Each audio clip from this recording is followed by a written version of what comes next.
Here's the governor. Okay, here comes the governor right now. He's going to be addressing the group of students. Again, this is at the Leadership and Public Service High School at 90 Trinity Place in Lower Manhattan, there to show support with the students. Right now, we're going to head east to Plainview, Long Island.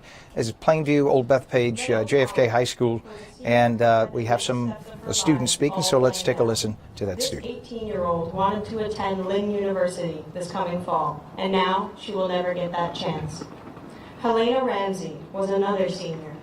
She was described by her family as a brilliant, witty, kind-hearted individual. Fina Cooper, Helena's cousin, summed up the tragedy with this thought: Valentine's Day will never look the same for my family. Alex Schachter played the baritone in the Marjorie Stoneman Douglas Marching Band and the trombone in the school's orchestra. According to his father, Alex's Eagle Regiment Marching Band won the state championship last year. He was only 14. Carmen Schentrup was a National Merit Scholarship finalist, but she never knew. Her life was taken from her just one day before the letter arrived at her home.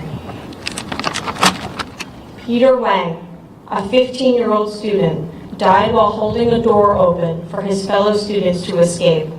This junior ROTC cadet was admitted into his dream school, the U.S. Military Academy at West Point, posthumously.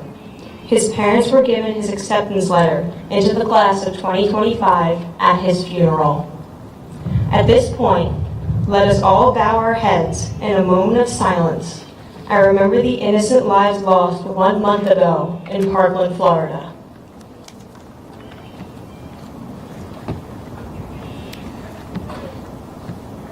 Okay, we have been listening to a student in Plainview JFK High School who was just speaking very passionately. There's a moment of silence there in honor of the 17 students who were killed in Parkland, Florida, just 1 month ago today.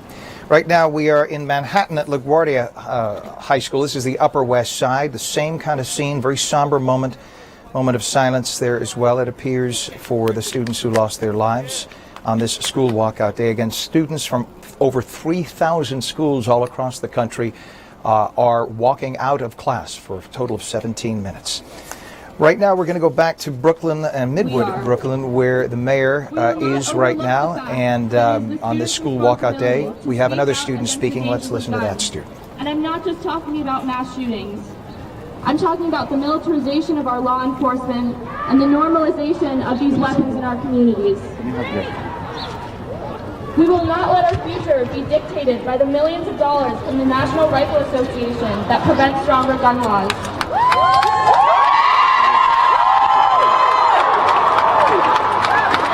The millions of dollars that have prevented our government from expanding background checks to all gun sales.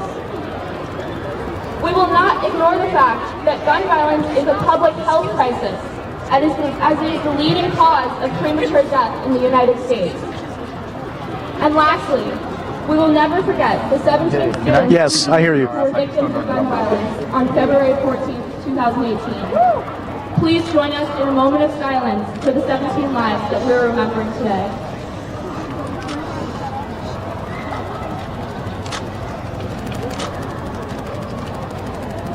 Hey, you're getting me.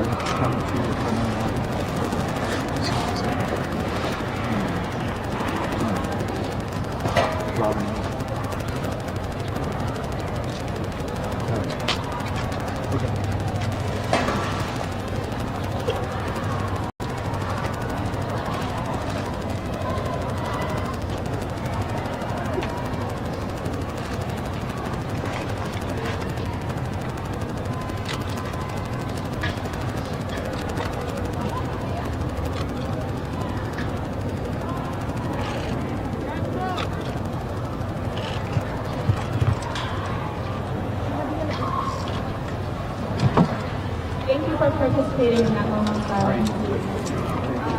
I'm going to hand the mic over to Christine. You've been listening to this. That was just a moment of silence you just heard, of course. Very touching, very poignant. These students standing in solidarity with the 17 students who were killed in Parkland, Florida, 1 month ago today on this National School Walkout Day. Literally 3,000 plus schools all across the country are participating. Hundreds, or in some cases thousands, of students have walked out from each of those schools. You can see now we're at Norwood in the Bronx on School Walkout Day. One student in Midwood, Brooklyn, holding a sign that said, "I want to make it to graduation." You can understand why these kids are clearly upset. Now we go back to Plainview in Nassau County. This is JFK High School. So you can see the kids are heading back toward the building. Most of them started, well, it's now 10:14. Most of them started at about 10 o'clock on the button for most schools. Between 10 and 10:01, most of them completed getting outside. And most schools will be continuing this until 10:17, again, 17 minutes in honor of all 17 students who were killed in Parkland. Let's take another live look now at Midwood, Brooklyn. Another student is speaking. Let's dip in and hear what she has to say. There have been 138, now 140 deaths resulting from mass school shootings. To visually see what 140 really looks like, our fears wear orange ribbons on their wrists. So I ask those of you wearing orange ribbons right now to raise your hand. This reminds us that 140 isn't just a number. To some of you, 140 is arbitrary. But to others, 140 means 140 less holidays that will Okay, it's a little difficult to hear what the student is saying. We get an idea, though. Standing in solidarity with the students who were killed 1 month ago today in Parkland. See the orange ribbon she's wearing as well in honor of those students. It's hard to believe that a month has passed already, and the students are demanding that something be done. Gun legislation or gun control legislation, etc. Florida already beginning the process, enacting an increase in the age at which a person can purchase a gun. Several of the sporting stores that were selling guns, including the AR-15, have stopped. And they've also voluntarily, on their own, decided to increase the age of the purchase of those guns from 18 to 21 in most cases. You have been watching a live special report at ABC 7 NY on this National School Walkout Day as we come up on the 17th minute of this internet stream. I'm Ken Rosado for Channel 7 Eyewitness News.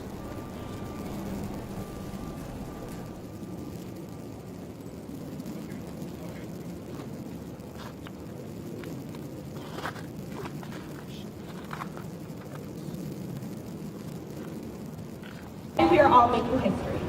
With great pleasure, I'd like to introduce Mayor de Blasio, who is here to praise students across our city in their efforts to speak loudly and clearly on the issue of gun violence. Thank you, Alana. Thank you. Let's thank all the leaders of the Activism Club for making this happen. Merle, I am very proud of you today.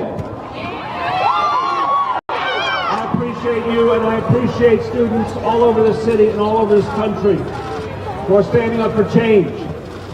I have to help you understand one thing. In the decades and decades before this moment, we have never seen anything like what you are doing today.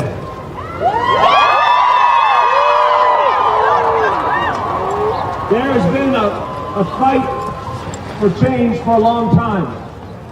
But there's never been a more powerful movement than what the students of Brooklyn and New York City and this nation have done in these last few weeks.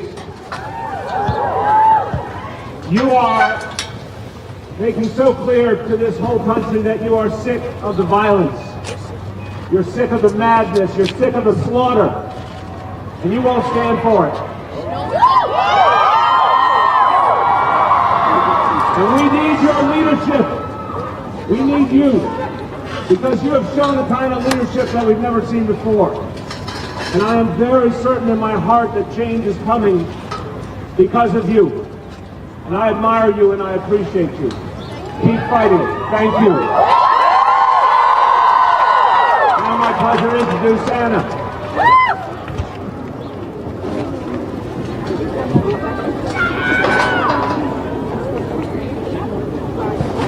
I want to thank Mayor de Blasio for speaking here today, and most importantly, the participation of all students who walked out to be a part of this movement. My name is Anna Moore. I'm a senior at Murrow, and when I heard about the school shooting in Florida a month ago, I was scared again. Hearing the news of yet another school shooting, I felt it was unfair that kids my age lost their lives by doing something I do every day. Some days I spend more time in the school than I do in my home.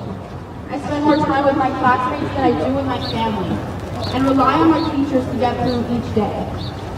I consider this school a home, but this home has been saved. We, as a student body, do not deserve to encounter the possibility of being shot down in a place we are meant to grow. Schools were never meant to be armed with guns, but armed with knowledge, deterring any use for violence.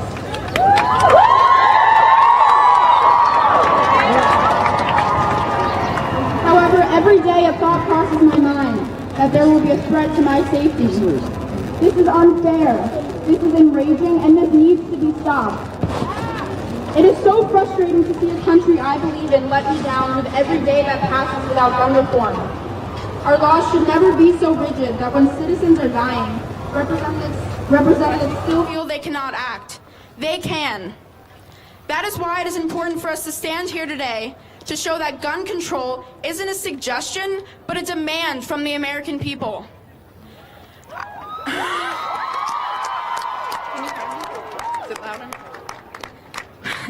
I feel lucky to be a part of this national movement today, as student voices stretch from Florida all the way to Colorado, Connecticut, and New York.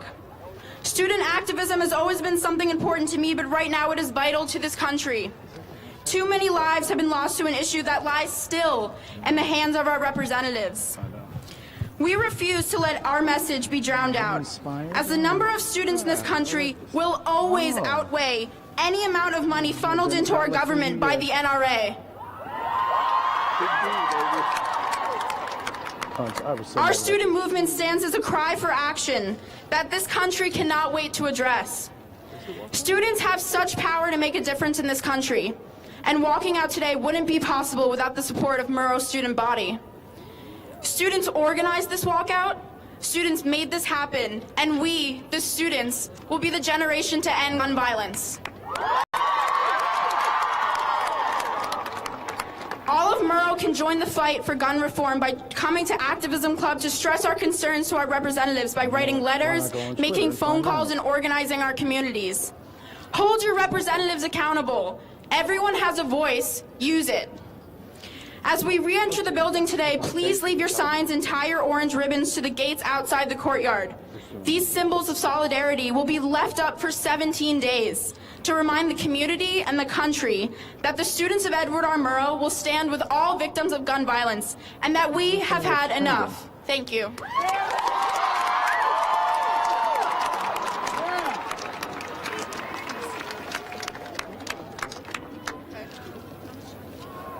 So we're re-entering. Oh, all right. E-band will begin. Have your IDs out. We're going to swipe back in the building. Thank you so much, Murrow. Tie your ribbons to the gate. National Walkout Day is the hashtag.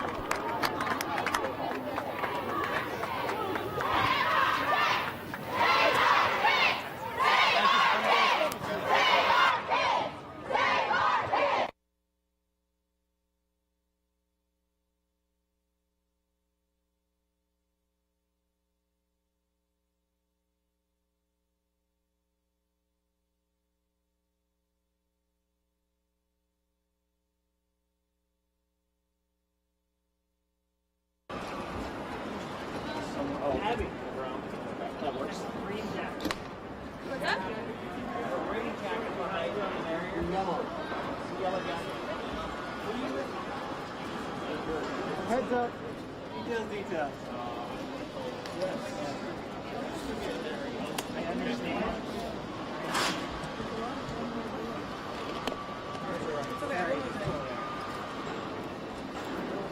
Well, good morning. First, I want to congratulate the students both at this fine school and all across the state and all across the nation. I think this is a very powerful statement. Sometimes I think, like in this case, you have the students showing more leadership than the so-called leaders in Washington. This is not a complicated issue. You can have guns for hunters, etc., people who can have guns, people who are not mentally ill, and you can also keep society safe. You can have safe gun regulations. We passed them here in New York with the SAFE Act. The nation is yet to respond. How they don't respond after Florida is beyond me. I'm sad to say this will happen again, and then everyone is going to have to be held accountable, because the question will be, why didn't we fix this after Florida? That is going to be the question. And the measures they're proposing in Washington are baby steps, they're incremental, and they're not going to make a real difference. And what you hear these young people saying is they're intolerant to the bureaucracy, they're not intimidated by the NRA, and the politicians should get it. We want to mobilize this force in New York. We're going to start a website, New York Students Against Gun Violence, where they can go to a website and communicate with their congresspeople and their state legislators. Congresspeople are voting on a gun bill in Washington, which, in my opinion, is incremental at best. We have pending in New York State now additions to the gun bill we passed in the SAFE Act that would ban what they call bump stocks, has additional protections for victims of domestic violence, where a person's been convicted of domestic violence or who has an order of protection against them could not have a gun. The number of domestic violence victims who get murdered by a person with a gun is just outrageous. So I hope these students stay involved. I hope they weigh in, and we're going to encourage that. I also want to make a statement on Joe Cuomo. The jury came back with a verdict yesterday. I respect the verdict. I was an assistant district attorney. I was the attorney general of the state of New York. I respect the justice system, and I respect the verdict that the jury came up with. On a personal level, this is both sad and shocking. I feel for the Cuomo family. He has 2 young daughters who are going to have to live with this trauma, and I feel for them and the pain that they're going to go through. The behavior violates everything that my administration is about. We strive for total integrity, and this is a total aberration from the people who work in the administration. I've worked with all sorts of people in government, in the federal government, local government, state government, and we have the finest levels of state employees who I've ever worked with. And this is a total aberration from that. People will do wrong things. People will make bad and wrong decisions. Our job in government is to have the systems in place to catch those bad acts. And that's the job that we have to perform. Any questions? Governor, some of the good government groups like David and Albany have said what you need to do now is lean into the ethics reforms and put it at the top of the agenda and muscle the assembly to act. Will you do that this year? The single best ethics reform, which makes everything else moot, is no outside income in government. When you have a person who works in government and also gets paid on the outside for another employer, that conflict always causes problems. And the strictest ethics reform is no outside income, period. You work for government, you're a legislator, there's no outside income. And that's the reform that I've been pushing. I'm going to continue to push. The legislature refuses it because they believe it's a part-time position. You can't be a part-time legislator. First of all, it's not a part-time job. They work full-time. And if you're a legislator and a lawyer, or a legislator and a business consultant, those relationships always pose a conflict and they have to stop. I've been pushing it for 4 years. I'm going to push it this year, and I'm going to make it a campaign issue this November.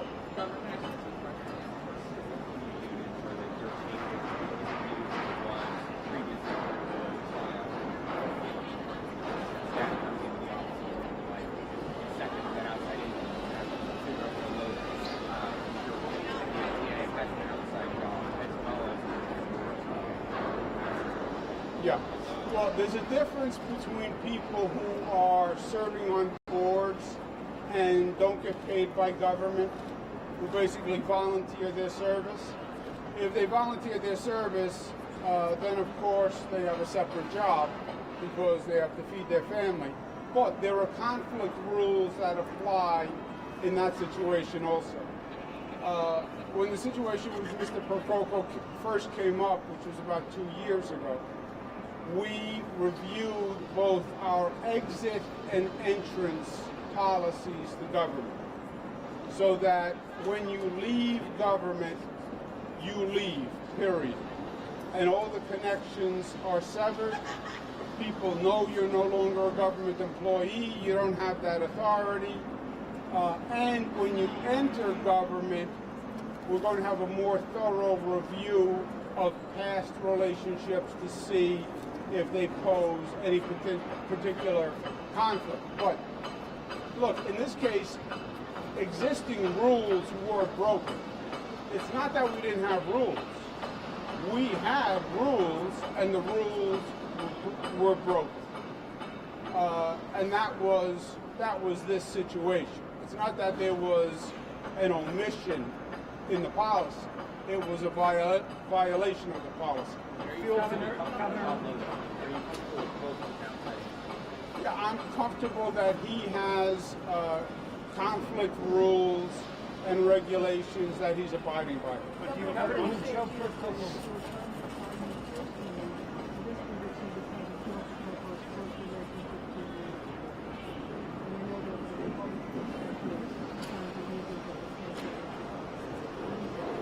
I say to them, Marcia, look at the facts, right?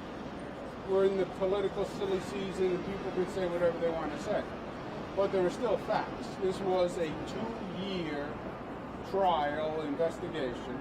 There was absolutely no suggestion ever made that I had anything to do with anything, right? It was an exhaustive investigation, an exhaustive trial, and there was never any suggestion about any involvement by me. So when they raise political garbage, an insightful reporter like you will say, but that's not the fact, because we covered the trial, and the governor's involvement was never mentioned, his name was never mentioned.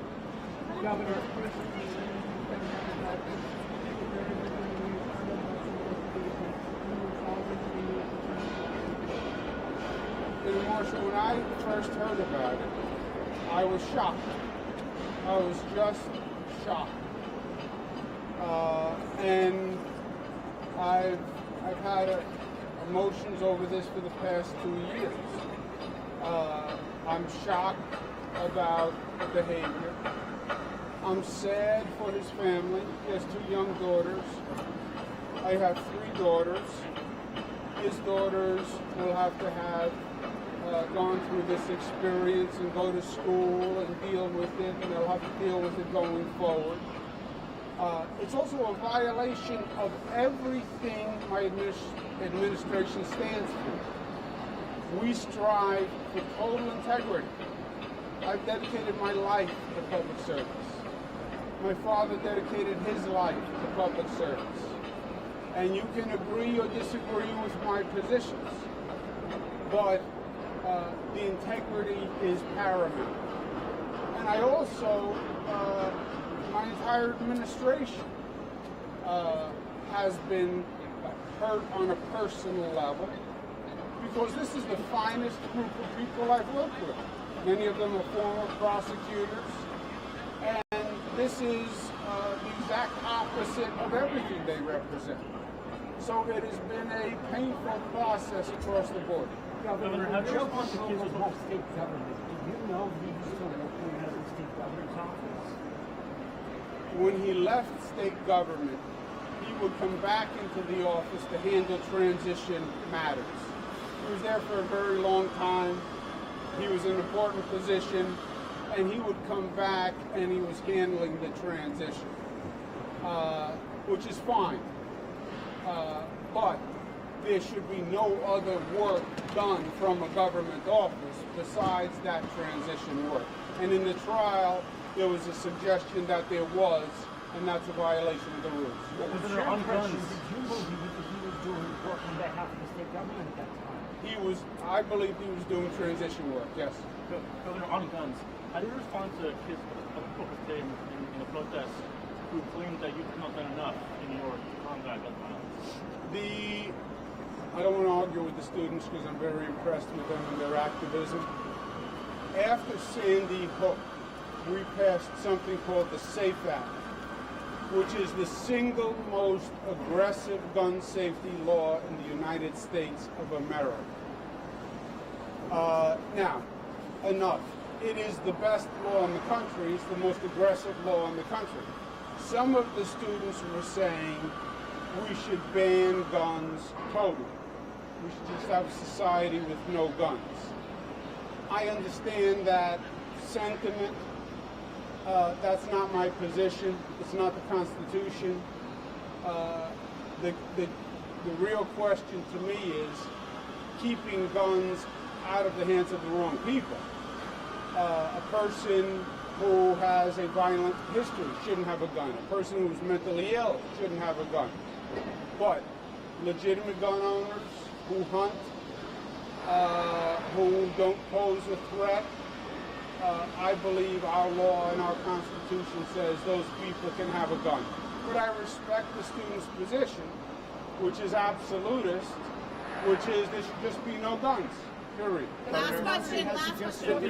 I understand their position. I don't agree with it. Governor, Cynthia Nixon's wife is a job at the city education department. Does that make you more nervous that she's going to run in a... I'm not nervous about whoever runs. There'll be people who run, that's called elections, and that's fine. Governor, on the MTA, yesterday you met with Corey Johnson.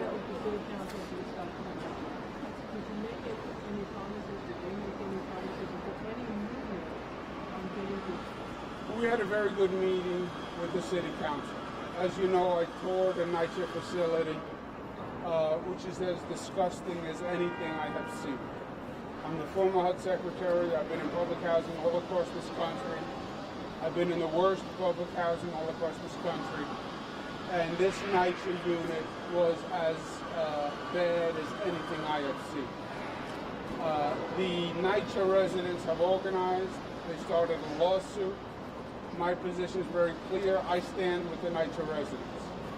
They basically have three demands. One is they want what's called design-build legislation, which would accelerate the construction period. I said I'm going to try to get that done in the budget. The second thing is they don't want NYCHA to do the work because they believe NYCHA is incompetent. So they don't want NYCHA to be responsible for construction because NYCHA, by their own admission, says it takes 3-4 years to build anything. And the NYCHA residents have no heat, they have lead paint, they have mold. They can't wait 3 or 4 years for progress. So their second demand was, they want an independent contractor who is selected to do the work, not NYCHA. I support that. Their third request is they want a role in the selection of the independent contractor. And they want a role in the oversight of the independent contractor. And I agreed with that also.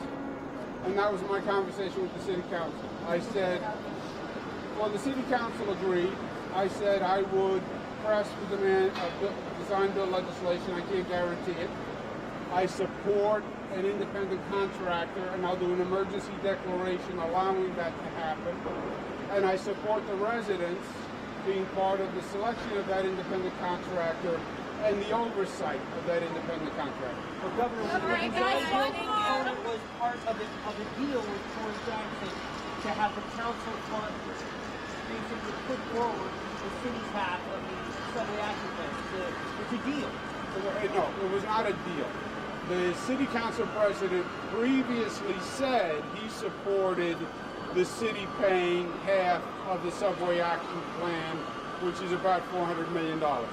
He said that previously. I said yesterday I'll support design bill legislation for NYCHA, also for Rikers Island, because it's just an unconscionable premise to say it's going to take us 10 years to get people out of Rikers Island. It's a civil rights violation. To say it's going to take 10 years to build a new jail is just ludicrous. It means you really aren't serious about building a new jail. We can build an airport in 4 years. We can build a bridge in 4 years. It's going to take you 10 years to build a jail. So I said I would do a design bill for Rikers Island, and the design bill provisions, if we get them, would save the city about $1 billion. Your math is right because you're quick and smart.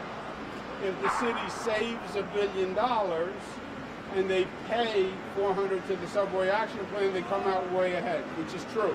But the city council president, speaker, supported the $400 million before yesterday.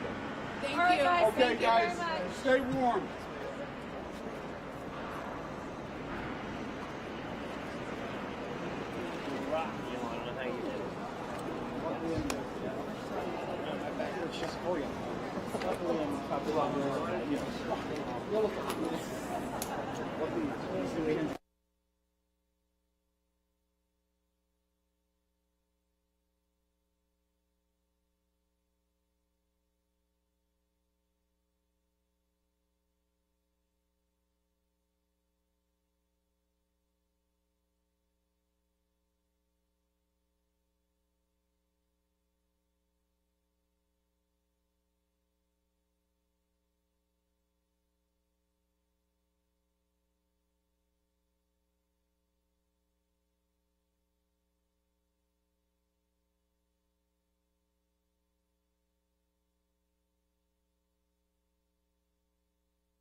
We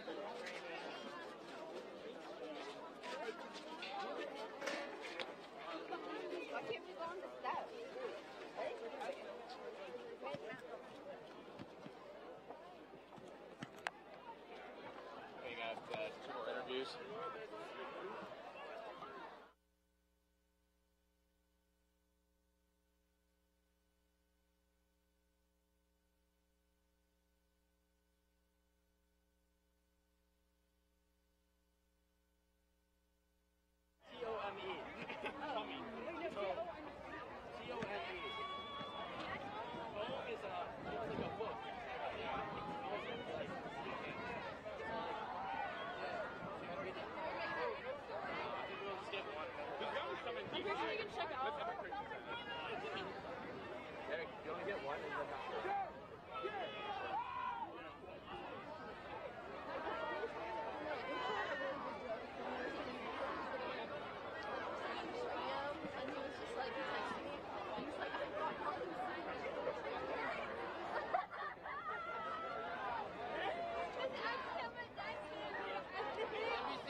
Camillejefferson.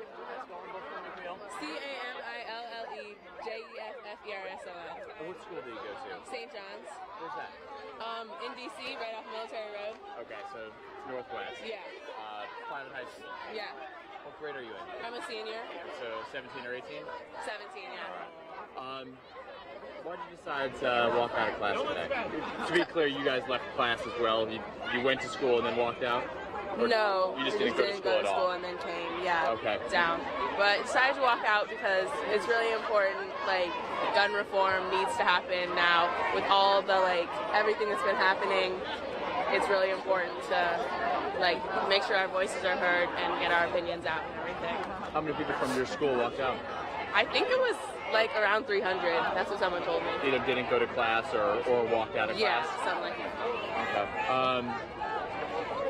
What ideally would you like to see, reformed when it comes to gun law? Well, just legislation on, like, who's allowed to buy a gun and everything, because it's definitely way too easy for people, like, with mental health problems or who don't deserve to have guns to be able to buy guns. So just legislation that, reforms that. Do you think, whether you're Democrat or Republican, politicians are in many ways bought by lobbyists and very set in their own personal views. Do you think this really can turn minds? I mean, hopefully. A lot of people, were like, there's no point in marching because it's not going to do anything.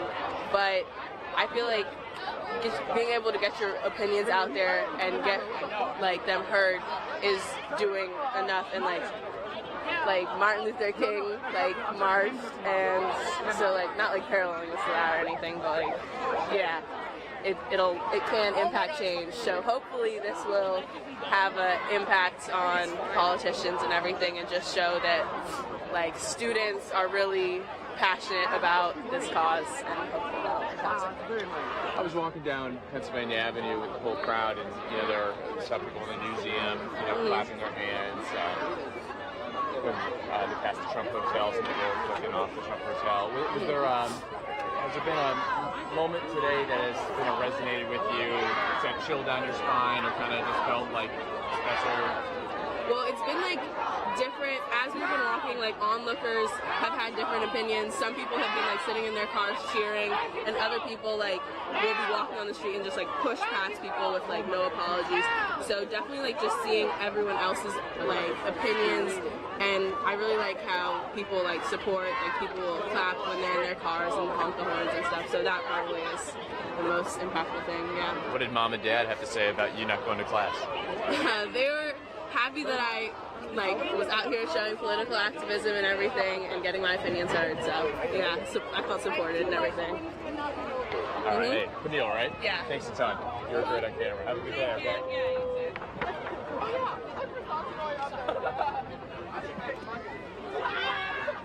I'm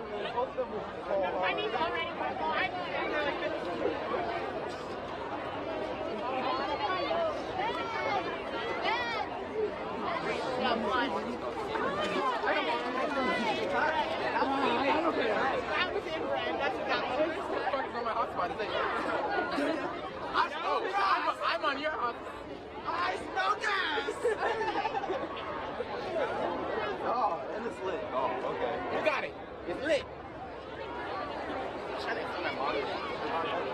Smelling gas and smelling burnt gas. This is the meanest shit I've ever seen to me. I'll be down before you drop this. He's not on his phone. Why did I just get this? See, that's even my shit's phone. Is NCCR rolling on this? I got you like 20 minutes. I'm gonna work with editing this to get a bite or two. I got you like 5 minutes. Pull down. If not, we can just do a live interview. I would love to spark right here. Fuck off! Match! Match with what? Oh, whoa.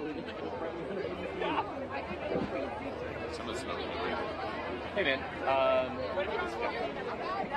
I saw you just called. Is there an editor that you have assigned to me for the 11:30 and 12:30 hits?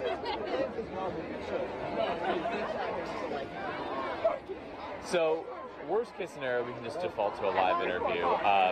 NTCR is rolling on Josh's live RX38 feed, and we just did an interview, so... Okay, but it's fine. Have we got an IFB? No. That will be in your ear. I mean, yeah. Okay. Yeah. I can. Why don't you email it to me? Okay. Thanks.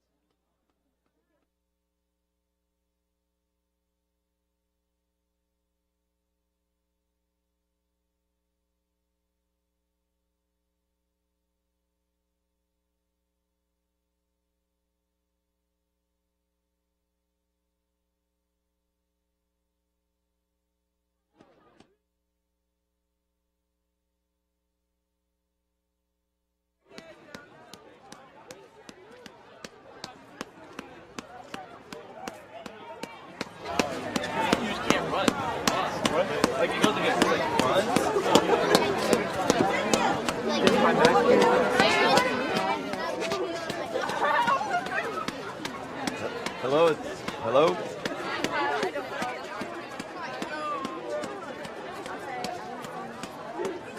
You want to start down here so we can have a better walk and talk spot? Let's go down to this side.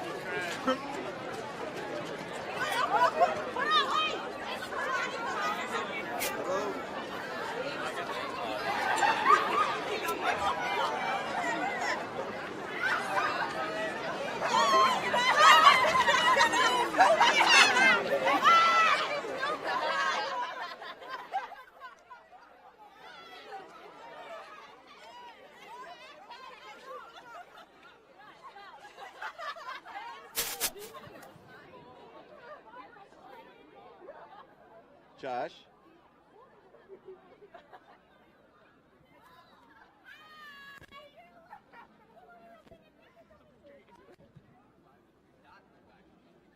Yes.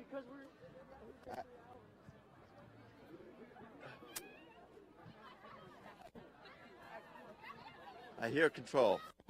Are you hearing me? Just give me. Okay.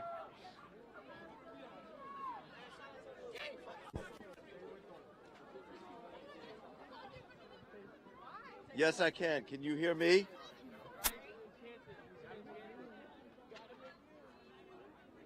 Are you hearing me through my microphone or through my ear?